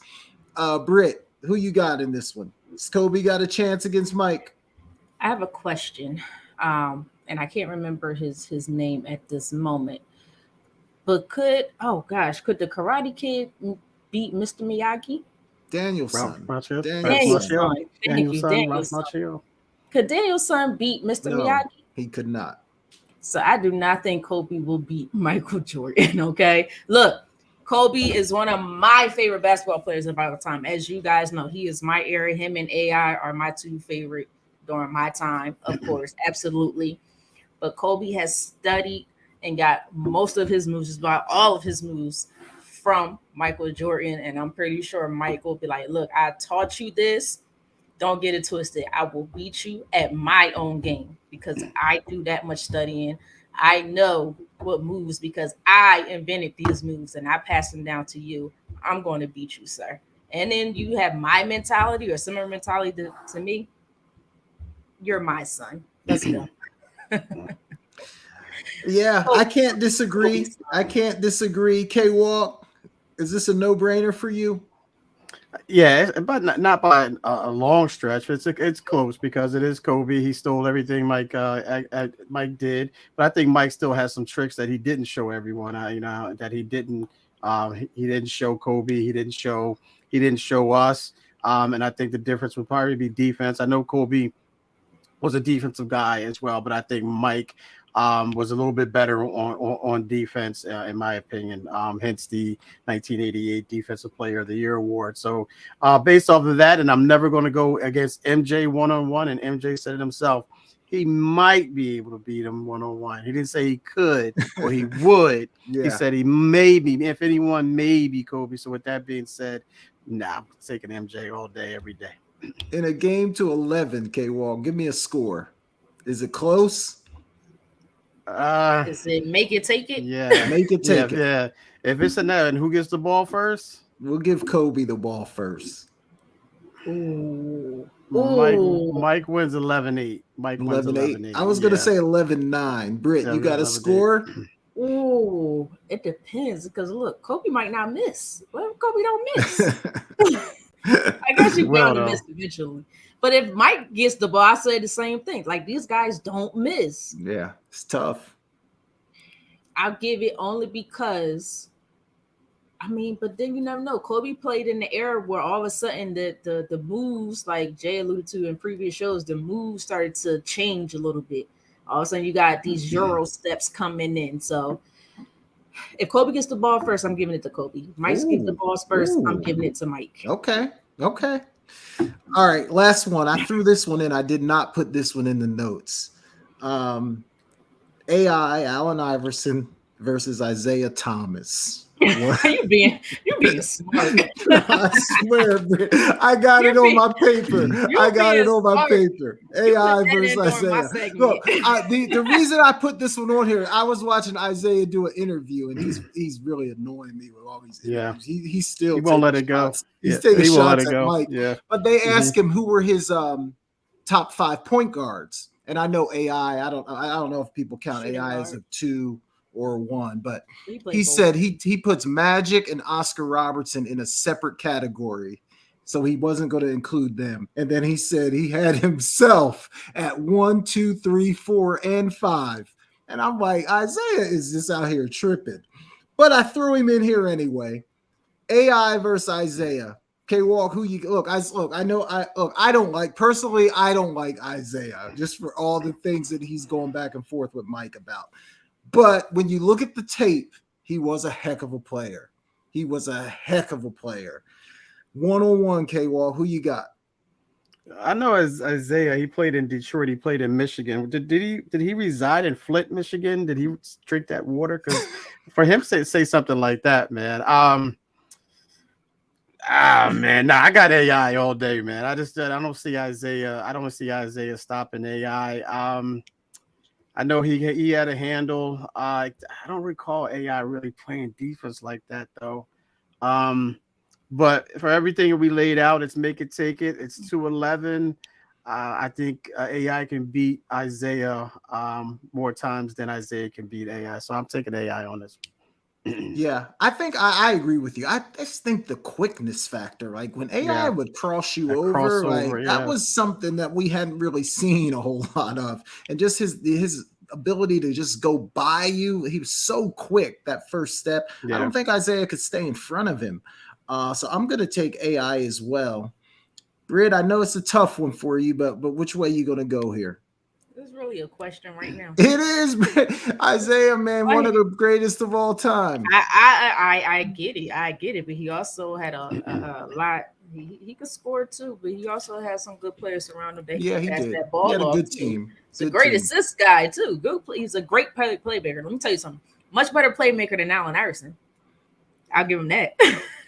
But that's about all I'm giving him. Because one-on-one, AI will have him in a mixer and have his head spinning around and around and around and around. Isaiah Thomas is not going to stop Allen Iverson.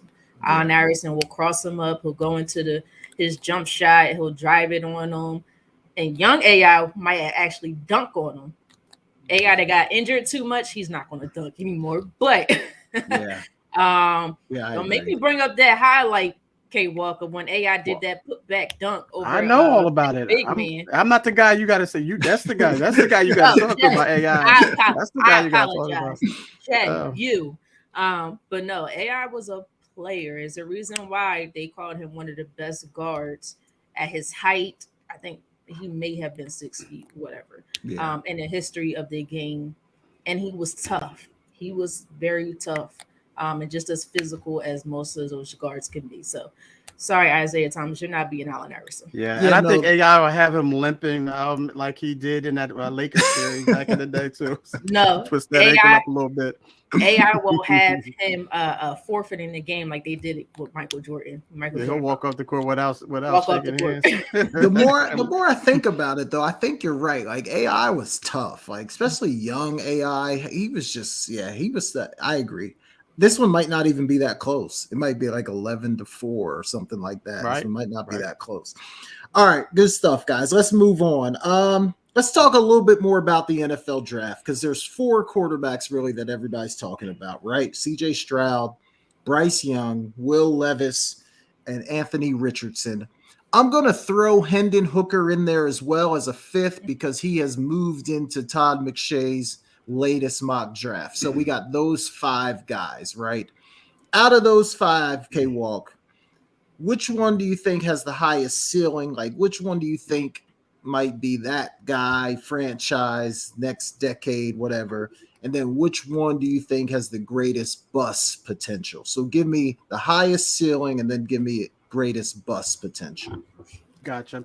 I'm going to go with, as far as the highest ceiling, I'm going to go with Anthony Richardson. A lot of things that I alluded to earlier and the things I've been saying about him coming into the draft is that his pure athleticism, man. I mean, you just see him.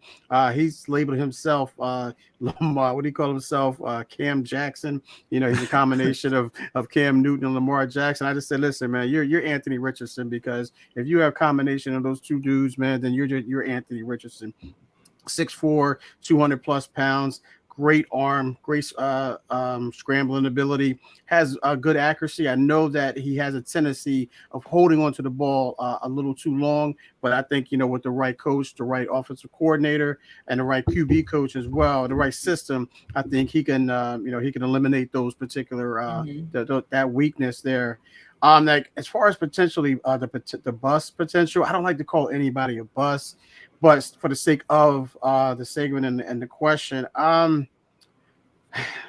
don't like to say this, man, but Bryce Young, for kind of the reasons that I mentioned with Anthony Richardson, the opposite, only that the size factor bothers me with Bryce Young. I just think he's just not big enough. I mean, I know he can put on weight. He's going to put on weight. He's going to get in the weight room. He's going to get the nutritionist and all that. But I don't think it's going to be enough to withstand that punishment. I know he's not going to get hit every play like a running back or a lineman, but I just think his size is going to, his lack of size is giving me him to be the potential bust. And I'm not calling him a potential bust by any stretch, ladies and gentlemen. It's just for the sake of the question and the segment. Yeah, man. I hear what you're saying. Now you're making me want to maybe change my mind, K-Walk, because I got Bryce Young as my high ceiling guy. Okay. Because I feel like if he gets in the right situation, I think he could be like Patrick Mahomes 2.0, because I think in terms of like pocket presence, savviness, just seeing the field, creating plays, I think he does all that at a super high level. I agree with you. Like the size could be an issue. Taking the hits, all that could definitely be an issue.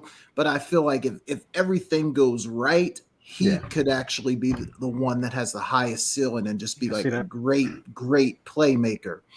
I agree with you, Kay. I don't love saying guys are going to bust, but Will Levis for me is probably the guy who I could maybe see it not turning out the way people think it will, just because I know like he wows you with his arm, all those kind of things when he's in shorts and a t-shirt. But at some point you got to get it done on the actual football field. Right. And for me, the production just was not there, especially this past year. Now I know there's a lot of contributing factors. He didn't have a great offensive line. He was banged up. All those things play a part in it. But if you're going to be that guy at quarterback, you've got to be able to overcome some of those things. So for me, Will Levis is the guy that it might not turn out the way that people think it will. I can see that too. Britt, what say you? I think CJ Stroud is fantastic potential franchise quarterback. Yeah. Bryce Young, fantastic potential franchise quarterback. I think the player with the highest ceiling, Anthony Richardson. His arm, his mobility. He does have to work on his accuracy, but the traits are there. You know, he's just very, very, very, very raw. He has the potential to be a one of a kind type of mobile quarterback with how these teams are looking for their quarterbacks to be the Patrick Mahomes, the Jalen Hurts, the Lamar Jacksons. I'm not going to forget Lamar Jackson, although y'all want to act crazy out there. They want these mobile, strong. Well, Jalen Hurts doesn't necessarily have as strong an arm as the other two guys, but strong arm guys who can make these crazy throws on the run. And I think he absolutely has the highest ceiling, but I also think he has the most bust potential as well. I'm putting him for both. If things do not work out with everything that's going, how he's been performing for pro day, I really think he has the most pressure on him to perform well when he gets to that NFL level. But I think he has the attitude and the confidence to handle it. But I still think he also has the most bust potential because this could all fall very, very flat. Yeah. Because I'm excited about him. I'm excited for him. I'm excited about him. But he could just be he's not what I think, like a Malik Willis. Malik Willis got all this hype, and it's too early to call him a bust. I think they still need to develop him down in Tennessee. Yeah. But he could definitely be a potential bust. Yeah, that's a good call. And so much of it depends on just where you end up, like what organization you get in, who's coaching you. Like there's so many other factors that play into whether or not you'll be a success on that level that there really is a little bit of good fortune involved with some of these guys for sure. But look, I'm hoping all these guys have great careers and succeed and you know, play great at the next level. All right, let's do one more quick segment, then we'll do Rant and Ballin, and we'll get out of here. But real quick, what do you guys think is the hardest thing to do in sports? Usually when this question comes up, people will say like it's hitting a fastball. Like that's the hardest thing to do in sports, or, you know, maybe playing golf or, you know, making a putt, something like that. Or who knows, tackling a 250-pound running back that's running straight at you. I don't know. But what do you guys say? What is the most difficult thing to do in sports? K-Walk, I'm going to start with you on this one. Yeah, I tried to do all of those things, Jay, even tackling the 200-pound running back. You remember, I forget his name, in Hamilton, the championship game. Yeah. The guy came at me, man, and he was just running me over, man. I just said, you know what? I just punched the ball out. That's all I have left, guys. And we fell on it, unfortunately. But I'm going to go with fastball here, man. I think hitting a fastball is probably the most difficult thing that I have tended to do. You just look at it from a major league standpoint. These guys are throwing 95 plus. There's sometimes their change-ups or 90 miles an hour. I just know going to a batting cage, and I set it like at 65 to 70, I'm still swinging through it. So I can only imagine what those 90 plus are like. So for me, it's hitting a fastball, man. But that's the hardest thing that I've done and attempted to do in sports. Yeah, K-Walk, I agree with you, man. And I kind of prided myself as somebody like, oh, I can play any sport. I can do anything. Pick up a ping pong paddle, I'm good. Like, I can play basketball, football. Like, I feel like I can play any sport pretty good. But you're right. When I step in that batting cage, it's a whole different ball game. So I can't imagine like a 95 mile an hour fastball coming at me and me trying to hit it. So I wanted to be different and come up with something different. But I really think that for me is definitely the hardest thing would be hitting a major league fastball at 95 miles an hour. That the thought of that's a little bit scary, to be honest with you. So I'm going to go hitting a baseball. Britt, what about you? I have two. Okay. I thought about the baseball, but I think over time you can get that. Even within that same session, I think eventually you'll be able to hit. It might not go anywhere, but eventually you'll make some sort of contact. Might bounce back behind you. I have two. The first one might not be. It might not. Most people may say it's not that hard. Wrestling.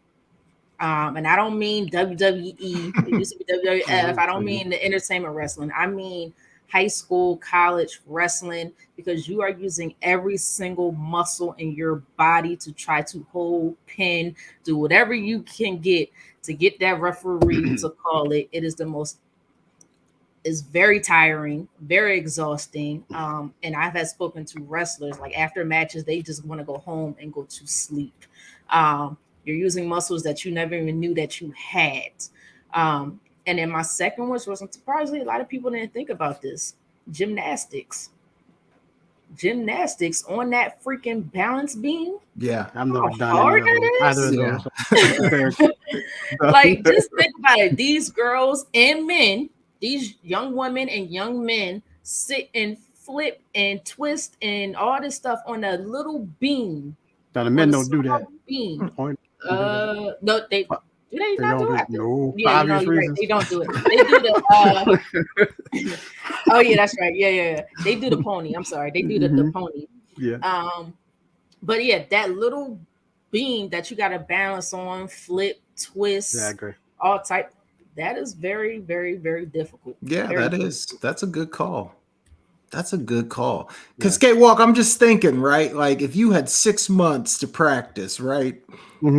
Someone's throwing 90 miles an hour at you every day and you're working on your hitting, or you're like working on like a gymnastics routine at the end of the 6 months. Like which one do you think you'd be better at? Like that's interesting. Yeah. That's a tough skill. I agree. That's a hard skill. There's a part of me that thinks maybe I'd be able to hit the baseball a little bit better than I would be able to like swing around and do all those flips and stuff. But what do you think? Yeah, I mean, I agree. I mean, on certain arguments, I do have the gymnasts being the best athletes in the world. But as far as, the hardest thing, I've never attempted to do it. I've attempted to do backflips like several times. I've attempted to do it. Let me keep that in mind, ladies and gentlemen, just not successful at it. So I can definitely see that, you coming after, you're saying gymnastics, but I couldn't compare it to anything that I did. So I guess that's the reason why I didn't do it. Cause I know that I can't do it. That's a good point. Wrestling. No, I couldn't get down there, It's just something about wrestling that I just didn't attract me. That's why I played basketball or ran indoor track or something like that. Yeah. Nah, not so much that. It's just random. I just wasn't good at it. For me, that's what it is. I never tried it though. I got into fights. Yeah, I've gotten into fights where I won a wrestling match, but I've never. Nah, I can't see me doing that on a night-to-night basis and being good at that. Nah. I remember in middle school, man, like for PE, they rolled out the wrestling mats for like a week, and we're out there wrestling and stuff. And you're right, Britt, to your point, it was tiring. Like it was, you have to be in shape to wrestle. There's no doubt about that. You've got to be in shape to wrestle. I think the one that takes the cake is that balance being like, for instance, as a kid, you walked on a curve and try to balance yourself on the curve, right? Yeah. Now imagine trying to do backflips and 360 spins and all that crazy nonsense on that curve. Yeah.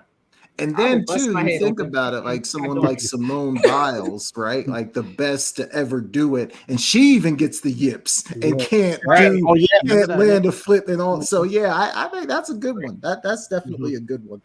All right, y'all. Let's do rant, and then we'll do who's ball, and then we'll get out of here.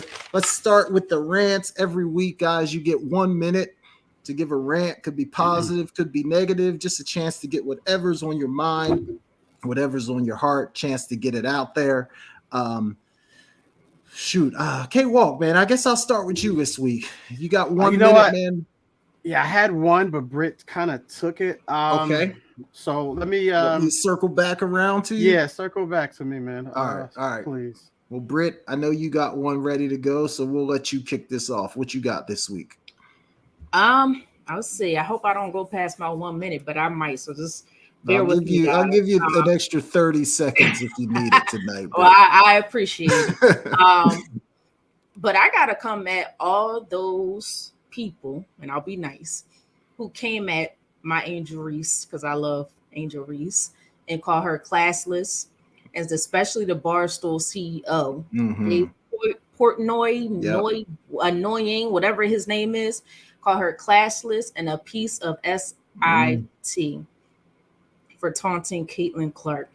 That is the most unnecessary thing I have ever heard, read in my entire life. And I know, unfortunately, that is the world that we live in. But this guy, he needs to stop. As we alluded to, when Caitlin Clark does it, she's a competitor. She's great. She's this, she's that. And it shouldn't be a black and white thing. But let's be real. It is a black and white thing. Okay? It should never be a black and white. It should be, this is, we're ball players. But it is. And Angel Reese, I love that what she said in the media, and she addressed it. She said, when I do it, I'm too hood, I'm too ghetto. When Dawn Staley mentioned it, the same thing. My girls are bar fighters, they're monkeys, they're thugs. But when a team as in Iowa or of that complexion, right? Because I guess South Carolina and LSU has the wrong complexion. They're competitors. They're great. They're all-time greats. They're future Hall of Famers, whatever it may be. We need to stop it, okay? Cut it out. And Angel Reese, I salute you for standing up for yourself, for standing up for young ladies that look like you and me, because we go through it enough on a day-to-day basis. So I salute her, and young African-American, no, young people of color, please look at Angel Reese. I love her confidence. You could call it whatever you want, but on that court, she's a straight ball player. Okay. And Dave Portnoy, annoying, whatever your name is, grow up. It's time for you to grow up. Nobody cares how much money you got in your little bank account, big bank account. Don't nobody care. What we care about is is how you treat other people. And the type of person you are, I would never want to deal with you in my entire life. And it's unfortunate because I'm a sports show. He could potentially sign this. But let's be real. I don't want to ever deal with you or do anything with you, because that showed class. That was classless. That was a piece of SHIT. And there's no reason for you to call a young lady that's probably more than half your age that, and she's just playing the game. Let's be real. Stop it. Yeah, no, I agree, Brett. Like, it's just weird. Like, grown men calling names to, like, Angel Reese is 20 years old. Like, she's in college. It's insane to me. Like, the name, like, people can have an opinion about it. Like, that, fine, everyone's gonna have an opinion. But to get into, like, what you said, the name call and the class list, like, all that was definitely a turnoff for me. Oh, I got something for him. And that comes from Angel Reese and Caitlin Clark. Caitlin Clark doing it right with us. Let's go. All right, good stuff, Britt. K-Walk, you got something ready to go?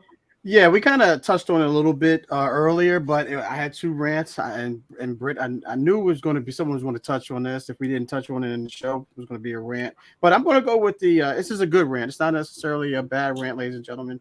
But what stay on the women's basketball talk, and that's what LSU and Iowa. Let me shed some positive light to this game. And this we talked about I think it was 9.9 million viewers. It touched a different I forget exactly how they worded it, but it was up until the numbers of 12 million that it reached. It's the first one that I have to say that it's the first national championship that I watched from the tip off to the last buzzer. I have to say that, ladies and gentlemen. I just wanted to. I thought this was a great matchup. That was happening. I thought the Final Four was the best Final Four that I've seen in the women's for sure. They broke the record that was set in 2002 when it was UConn versus Oklahoma. And you remember those teams, or there's players on those teams, or at least UConn, Sue Bird, Diana Taurasi, just to name a couple. Those were big time names. And then there was, at that point, it was like, what, 5.68 million that it hit. So they more than doubled it on the other day. So hats off to the women's game and getting those viewers for sure. Everyone was looking for it. I'm just not trying. I'm hope we're not turning this into a racist thing, man, or black-white thing. I don't want to call it a racist thing, but a black-white thing. But that's what seems that we're getting a lot of it, and that's why I didn't bring up anybody's name like you just brought up, Britt, because it's ignorance. And what I try to do is I ignore ignorance, and that's what it is. Especially the one guy from the former ESPN analyst. I'm not going to mention his name. He came out and called her an idiot, meaning Angel Reese. Just ignorance, man. Just pure ignorance. But hats off to them nonetheless. It was a well-played game by LSU. Caitlin Clark did her thing, but nonetheless, it was just LSU was just too much for Caitlin Clark to overcome. But hats off to the women's national championship and getting those viewers for sure. Yeah, man. I'm just happy people got to see the women's game. I've been watching women's college basketball for a while now, and I'm just happy that people are starting to come around on it because it's a good product. It really is. So I'm happy the numbers are there. I've been saying it for a long time. My favorite thing to watch. What's that one question you always ask, Jay? If there was only one sport we could watch, I always say college women's basketball. And then K-Walk. Yeah, you know what? I'm usually with you. I don't like to shout out people's names, and I only had to shout out this one guy's name because I kept seeing him pop up on Twitter, going back and forth, still continue to talk about Angel Reese. If you would have said the one-liner and left it alone, but he had to keep digging and digging and digging, and I felt like that was just the most disrespectful, classless thing I've ever seen a grown man. Well, it's not. Let's be real. We've seen a lot more than just that, right? But when it comes to this on the college level in sports, to me, he has to grow up. You got to grow up. And just one more thing, just a reason why I say that this is the first national championship or Final Four, because it wasn't the usual suspects. You know, it was usual, like it wasn't the. I know UConn was in there. It was like the UConns, the Stanfords, the Tennessees. South Carolina obviously was in there, but these were teams that were in it that that weren't 1 or 2 seeds. Well, Iowa was, but you didn't expect them to win, even though they had Caitlin Clark. But once they got there, they upset South Carolina. Now they want to see, what they can do against LSU. So that's the reason why I'm watching. But going forward, ladies and gentlemen, I'll be tuned in for sure. Yeah, good stuff, K-Walk. All right, mine is more of like a PSA. I don't even know if it's a rant, but the NFL draft is coming up. Just to the GMs and these owners, like, don't overthink it. Every year we see people making crazy moves, moving up, trading back, trying to outthink the room. Yes. And you end up picking a guy and he doesn't turn out to be what you thought he would be.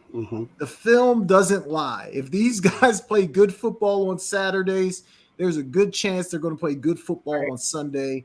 Don't fall in love with the 40 time, with the short shuttle, with how they look in shorts and a t-shirt, and make some crazy decision and draft somebody way before you need to. Just watch the film. The film does not lie. That kid Carter out of Georgia, he is a heck of a player. Somebody needs to pick him. Don't overthink it and say, "Oh, we're not going to pick him. He's this, he's that." Pick that man. He's a great football player. So GMs, owners, don't overthink it. Keep it simple. Pick the guys that can play, and everything will be good to go. Jay, that is absolutely facts, and I 100% agree with you because Howie Roseman, I'm looking at you again with a crazy eye because I still remember Marcus Smith. What the heck kind of a pick was that? And I don't even know who he is.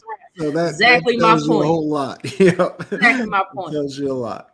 We won't mention the receiver the couple years ago because at least he's still in the league. But Marcus Smith. And there was one a few years back, Laramie Tunsil, I think. Remember the video came out of him like wearing the mask, and I guess they said he was smoking or something like right before the draft. And he dropped down to like 17 or 18. He's been like one of the best offensive tackles in football, and all those teams passed on him. So just don't overthink it, guys. Pick the guys that can actually play football, and you'll be fine. All right, let's wrap this up with who's balling. Every week we want to shout out a team, player, coach, anyone who's just been getting it done, who's been absolutely balling. Give them their due. K-Walk, I'll start with you, man. Who you got this week? Who's balling? I'm staying on the college talk, and I'm talking about the UConn Huskies, man, the men's basketball team, man. They came out, won their, I know we touched on it earlier today, earlier in the show, 5th national championship not under Bobby Hurley, but they won their 5th. Their theme was strive for 5. They did not only go through the tournament and won every game, obviously. They won by an average of 20 points a game, ladies and gentlemen. From the first game against St. Mary's to the last game against San Diego State, that's a 20-point average. That's hard to do. I mean, that's hard to do. I mean, you're lucky if you get to the, you get to the national championship. But to get to the national championship in the fashion that they did says a lot, and they were very impressed. So, the UConn men's basketball team, led by Bobby Hurley, were balling. Yeah, good call there. I'm going to be a little bit of a homer with mine. I'm going KD and the Phoenix Suns, man. Every game that he's played on Phoenix, they've won. He dropped a cool 35 the other night, made it look easy, made it look effortless. I mean, for a guy that's been out of the lineup as much as he has, and just to be able to come back and just make it look so easy, it's almost just ridiculous the way that he does it. So for me, KD, absolutely balling. Britt, who you got? I'm gonna go with K-Walk on this one. I'm gonna stick with the college ranks, the national championship, but I'm gonna go with the female side. And I've been talking about this young lady for a while now. The freshman off from LSU, Flau'jae Johnson. I finally said it's a great opportunity to give her who's balling moment, because she killed it in that game. She dropped 10 points, 7 rebounds, and 4 assists. And D'd up when she needed to make the necessary plays on the defensive side of the ball. She was grabbing some tough rebounds also. So Flau'jae Johnson, you were all in. And she's a true freshman, right? Isn't she a freshman? True freshman. So, yep. True freshman. She's bright future ahead of her for sure. And I think I said Bobby Hurley. I meant to say Danny Hurley. Bobby Hurley is his brother. Danny Hurley. Yeah. I tell you that, so my bad. Yeah. All right, y'all. Good stuff. That was a fun one. Before we get out of here, K-Walk, let the people know where they can find you on social media, and if there's anything you're looking forward to this week, man, sports-wise. First one where you can find me at is Instagram, Kevin.Walker72, Facebook, Kevin Walker, and Twitter, Kevin Walker 142. Also have a show tomorrow night, Sports Talk with K Walker and E. Scott. The link will be on those social media platforms I just mentioned. Check us out, tune in, give us your thoughts and opinions on that for sure. As far as what I'm looking for this week, basketball is over with. I guess just the end of NBA and the start of Major League Baseball as well. I think that's what you have to look into right now.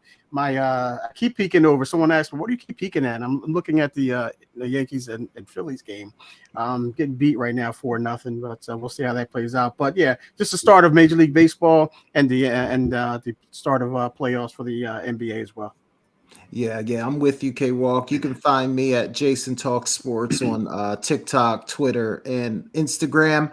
Yeah, man, NBA, I'm ready to gear up for that. Playoffs will be kicking off real soon. And then also, man, I've kind of tuned out of the XFL when the college basketball tournament kicked up. I'm going to see if I can get back into the XFL and kind of try to, Jay. I can't do it, their playoff run. So give it a shot, K-Walk. I did. You believe you did, yeah. Even your Deacons, I think it was the Deacons or whatever they're called, Demons or something like that. Yeah, that's sad. Yeah. I'm gonna try to re-engage back to some XFL football as well. Britt, what you got going on? So I mean, I'm sitting here watching the Phillies Yankees game as well. It just happens to be on right now. They need to win something because they lost their first 3 games, so first 4 games. I'm sorry. can So win. hopefully they win. But well, I mean, we started off rough last year, so hopefully we end it well. Got to get healthy. Everybody has to come back healthy. And then also, I'm going back and forth to this Boston Sixers game.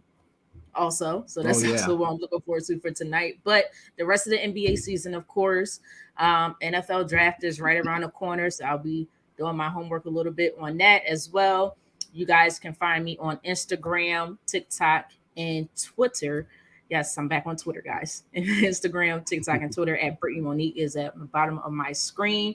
And also, I had to say this, Jay, I'm sorry because I am a young woman of color.